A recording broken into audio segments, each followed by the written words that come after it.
আজকে ডিনারে বানিয়েছি ফ্রাইড রাইস আর মাটন কষা। বিয়ের আগে আমি যখনই এভাবে বাড়িতে কিছু বানাতাম, স্পেশাল কিছু বানাতাম, তখনই আমার মা বলতো, বেশ কয়েকবার বলেছিল যে বিয়ের পর শ্বশুর বাড়িতে গিয়ে এভাবে সবাইকে রান্না করে খাওয়াবে। তখন আমি খুব হাসতাম, কিন্তু এখন বিয়ের পর আমি যখনই রান্না করি, এভাবে স্পেশাল কিছু রান্না করি, তো আমার মায়ের বলা কথাটা খুব মনে পড়ে। প্রত্যেকবারই মনে পড়ে বলা চলে। তো হয়তো মা আমাকে এভাবেই সবাইকে নিয়ে চলার শিক্ষা দিত। আর আমি কী করতাম, রান্নার পর সবার খাওয়া হয়ে যেত, তখন আমি সবার কাছে মার্কস দিতাম। তো আমার ভাই তো ঠিকঠাকই মার্কস দিত, বুঝে শুনে।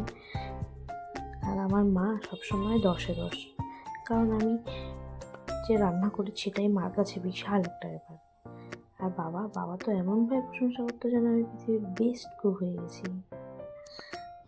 আর যাই হোক, আজকের এই রান্নায় আমার বর আমাকে মার্কস দিয়েছে 8, 10-এর মধ্যে দিয়েছে 8।